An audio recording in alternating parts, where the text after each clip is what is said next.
മുസ്ലിം ലീഗിന്റെ പതാകയ്ക്ക് വയനാട്ടിൽ മാത്രമാണ് വിലക്ക് എന്ന് കരുതരുത്. വയനാട്ടിൽ മുസ്ലിം ലീഗിന്റെ കൊടിക്ക് മാത്രമല്ല വിലക്കുണ്ടായിരുന്നത്. മുസ്ലിം ലീഗിന്റെ കൊടിയോടൊപ്പം തന്നെ UDF-ലെ മറ്റു ഘടകകക്ഷികളുടെ കൊടിയും ഉയർത്തിയിരുന്നില്ല. എന്നാൽ കഴിഞ്ഞ തവണ അങ്ങനെയായിരുന്നില്ല. കഴിഞ്ഞ തവണ മുസ്ലിം ലീഗിന്റെ കൊടിക്ക് മാത്രമായിരുന്നു വിലക്കുണ്ടായിരുന്നത്. ഇത്തവണ ഏതെങ്കിലും ഒരു പാർട്ടിക്ക് വിലക്ക് ഏർപ്പെടുത്തി അത് ചർച്ചയാക്കേണ്ട എന്ന് കരുതിയാണ് ഒരു പാർട്ടി നേതാക്കളും പ്രവർത്തകരും കൊടി കൊണ്ടുവരേണ്ടതില്ല എന്ന് തീരുമാനിച്ചത്. അത് അക്ഷരാർത്ഥത്തിൽ തന്നെ UDF-ലെ എല്ലാ ഘടകകക്ഷികളും സ്വീകരിക്കുകയും ചെയ്തിരുന്നു. ഇത് അവിടം കൊണ്ട് അവസാനിക്കുന്നതാണ്. കേരളത്തിലെ മറ്റെല്ലാ മണ്ഡലങ്ങളിലും കൊടി ഉയർത്തിപ്പിടിച്ചുകൊണ്ട് തന്നെ മുസ്ലിം ലീഗ് നേതാക്കൾക്കും പ്രവർത്തകർക്കും ഒക്കെ UDF-ന്റെ പ്രകടനത്തിൽ പങ്കെടുക്കാം, തെരഞ്ഞെടുപ്പ് പ്രചാരണത്തിൽ പങ്കെടുക്കാം എന്നാണ് കരുതിയത്. എങ്കിൽ തെറ്റി. അങ്ങനെയല്ല. വയനാട്ടിൽ മാത്രമല്ല, ആലപ്പുഴയിൽ എത്തുമ്പോഴേക്കും മുസ്ലിം ലീഗിന്റെ പതാകയ്ക്ക് മാത്രമായി വിലക്ക്. അവിടെ UDF-ന്റെ എല്ലാ ഘടകകക്ഷികളുടെയും, മുസ്ലിം ലീഗ് ഒഴികെയുള്ള എല്ലാ ഘടകകക്ഷികളുടെയും പതാക ഉയർത്തിയിരുന്നു എന്നതാണ് പ്രധാനപ്പെട്ട കാര്യം. കോൺഗ്രസിന്റെ പതാകയുണ്ട്, RSPയുടെ പതാകയുണ്ട്, കേരള കോൺഗ്രസിന്റെ പതാകയുണ്ട്. എന്തിനേറെ പറയുന്നു, KDP എന്ന് പറയുന്ന മറ്റൊരു പാർട്ടി, ആ പാർട്ടി UDF-ലെ ഘടകകക്ഷിയല്ല, UDF-നെ പിന്തുണക്കുന്ന ഒരു ചെറിയ പാർട്ടിയാണ്. ആ പാർട്ടിയുടെ പതാക പോലും ഉണ്ടായിരുന്നു അവിടെ ആലപ്പുഴയിൽ KC വേണുഗോപാലിനെ സ്വീകരിക്കുന്നതിലും KC വേണുഗോപാലിൻ്റെ പ്രചാരണ പരിപാടികളിലും. പക്ഷേ മുസ്ലിം ലീഗിൻ്റെ പതാക മാത്രം ഉണ്ടായിരുന്നില്ല. പതാക പ്രവർത്തകർക്ക് കൈമാറുന്ന സ്ഥലമുണ്ട്, അതിനും വേറെ പ്രത്യേകതയുണ്ട്. അത് ആലപ്പുഴ മുസ്ലിം ലീഗ് ഓഫീസിൻ്റെ മുന്നിൽ വെച്ചാണ്. അതും പ്രേക്ഷകർക്ക് ഈ ദൃശ്യങ്ങളിൽ കാണാൻ കഴിയും. അതിന് തൊട്ടു പിറകിൽ കാണുന്ന, ആ ദൃശ്യങ്ങളിൽ കാണുന്ന ഓഫീസാണ് ആലപ്പുഴ ജില്ലാ കമ്മിറ്റി, മുസ്ലിം ലീഗ് ജില്ലാ കമ്മിറ്റി ഓഫീസ്. ആ കെട്ടിടത്തിന് മുകളിൽ പോലും കൊടി കെട്ടാൻ അനുവദിച്ചില്ല എന്ന് വേണം ആ ദൃശ്യങ്ങൾ കണ്ടാൽ മനസ്സിലാകുക. നമുക്ക് ദൃശ്യങ്ങൾ ഒന്ന് കാണാം.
ദൃശ്യങ്ങളിൽ കാണാം. KC വേണുഗോപാലിന്റെ നേതൃത്വത്തിൽ ജാഥ നടക്കുകയാണ്, പ്രചാരണ ജാഥ നടക്കുകയാണ്. KC വേണുഗോപാലുണ്ട്, രമേശ് ചെന്നിത്തലയുണ്ട്, പ്രമുഖരായ UDF-ന്റെ എല്ലാ നേതാക്കളുമുണ്ട്. കാരണം KC വേണുഗോപാലാണ് മത്സരിക്കുന്നത്. KC വേണുഗോപാൽ കോൺഗ്രസിന്റെ ഉന്നത നേതൃത്വ നിരയിലുള്ള ആളാണ്. കോൺഗ്രസിന്റെ സംഘടനാ ജനറൽ സെക്രട്ടറിയാണ്. വളരെ പ്രധാനപ്പെട്ട ഒരു ഉത്തരവാദിത്വം നിർവഹിക്കുന്ന നേതാവാണ് കോൺഗ്രസിൽ. അതുകൊണ്ട് തന്നെ എല്ലാ നേതാക്കളുമുണ്ട്. KC വേണുഗോപാലിനെ ആലപ്പുഴയിൽ നിന്ന് പാർലമെന്റിലേക്ക് അയക്കും എന്ന ഉറച്ച തീരുമാനത്തിൽ നിശ്ചയദാർഢ്യത്തോടെ നീങ്ങുകയാണ് പ്രചാരണ ജാഥ. ആ ജാഥയിൽ പിടിച്ച കൊടികൾ നോക്കൂ.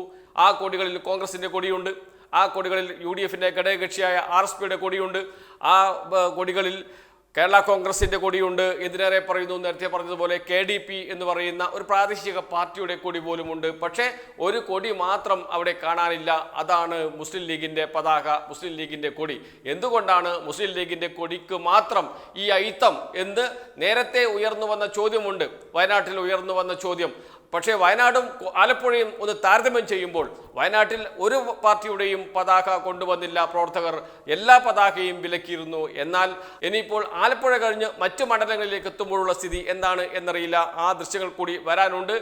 ഏതായാലും വരും ദിവസങ്ങളിൽ മറ്റു മണ്ഡലങ്ങളിലും ഈ UDFന്റെ പ്രചാരണ പരിപാടികളിൽ നിന്ന് മുസ്ലിം ലീഗിന്റെ പതാക മാറ്റി വെപ്പിക്കുമോ, അല്ലെങ്കിൽ പിടിക്കാൻ സമ്മതിക്കാതിരിക്കുമോ, അതല്ലെങ്കിൽ വിലക്കുമോ എന്ന ചോദ്യമൊക്കെ ഉയരുന്നുണ്ട്. ഏതായാലും ആലപ്പുഴയിൽ ഇപ്പോൾ മുസ്ലിം ലീഗിന്റെ പതാക പ്രചാരണ പരിപാടികളിൽ പിടിക്കേണ്ടതില്ല എന്ന നിർദ്ദേശമാണ് നൽകിയിരിക്കുന്നത്. അത് മുസ്ലിം ലീഗ് അണികളിൽ വലിയ പ്രതിഷേധത്തിന് ഇടയാക്കിയിട്ടുണ്ട്. അങ്ങനെയുള്ള ഒരു നേതാവിന് എന്തിന് വോട്ട് ചെയ്യണം എന്ന ചോദ്യം മുസ്ലിം ലീഗിന്റെ പ്രവർത്തകർ ചോദിക്കുന്നുണ്ട്. ആലപ്പുഴയും പരിസര പ്രദേശങ്ങളിലും മുസ്ലിം ലീഗിന് നല്ല സ്വാധീനമുള്ള മണ്ഡലമാണ്.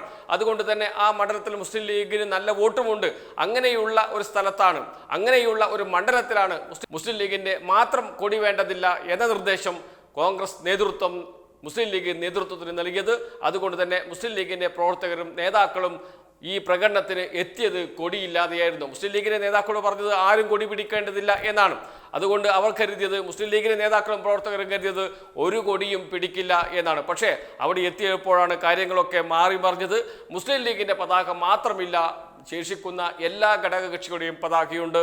ഈ പതാക മുഴുവൻ വിതരണം ചെയ്യുന്നതോ ഒരു പ്രത്യേക വാഹനത്തിൽ കൊണ്ടുവന്ന് വിതരണം ചെയ്യുകയാണ് ചെയ്യുന്നത്. ആ വിതരണം ചെയ്യുന്ന കൂട്ടത്തിൽ എന്തുകൊണ്ട് മുസ്ലിം ലീഗിന്റെ പതാകയില്ല എന്ന ചോദ്യം വരുന്നുണ്ട്. നേരത്തെ തന്നെ പറഞ്ഞിരുന്നു പതാക ആരും കൊണ്ടുവരേണ്ടതില്ല എന്നാണല്ലോ. എല്ലാവരുടെയും പതാക തയ്യാറാക്കി വെച്ചിട്ടുണ്ട്. പ്രകടനം തുടങ്ങുന്ന ഘട്ടത്തിൽ എല്ലാവർക്കും പതാക നൽകും, കൊടി നൽകും എന്നാണ് കോൺഗ്രസ് നേതാക്കൾ അറിയിച്ചത്, ഇലക്ഷൻ കമ്മിറ്റി ഭാരവാഹികൾ അറിയിച്ചത്. അതനുസരിച്ചാണ് എല്ലാ പ്രവർത്തകരും വന്നത്.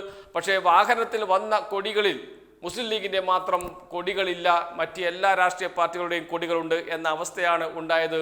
ഇതിനപ്പുറം ഒരു നാണക്കേട്, ഇതിനപ്പുറം ഒരു നാണം കെട്ട അവസ്ഥ മുസ്ലിം ലീഗിന് ഉണ്ടായിട്ടില്ല. അതും സഹിച്ച് കോൺഗ്രസിന് പിറകെ മുദ്രാവാക്യം വിളിച്ച് നടക്കുകയാണ് മുസ്ലിം ലീഗ് പ്രവർത്തകർ ചെയ്യുന്നത്. എന്തൊരു നാണക്കേടാണ് എന്ന ചോദ്യം സ്വാഭാവികമായും ഉയർന്നു വരും. മുസ്ലിം ലീഗിന്റെ പച്ചപ്പതാക എന്ന് പറയുന്നത് അഭിമാനമാണ്. അവർക്കത് പിടിച്ചു നിൽക്കുക എന്ന് പറയുന്നത് വളരെ അഭിമാനത്തിന്റെ പ്രശ്നവും കൂടിയാണ്. അത് പിടിക്കേണ്ടതില്ല എന്ന് പറയുമ്പോഴും ആ കോൺഗ്രസിന് പിറകെ കൊടിയില്ലാതെ നടക്കുന്ന മുസ്ലിം ലീഗിന്റെ നേതാക്കളും പ്രവർത്തകരുമുണ്ട്. എന്തിന് എന്ന ചോദ്യമാണ് അവരോട് സമൂഹം ചോദിക്കുന്നത്. മുസ്ലിം ലീഗിന്റെ സാധാരണ പ്രവർത്തകർ ചോദിക്കുന്നത് എന്തിന് ഇങ്ങനെ നാണം കെട്ട് കോൺഗ്രസിന്റെ പിന്നാലെ നടക്കുന്നു എന്ന ചോദ്യം.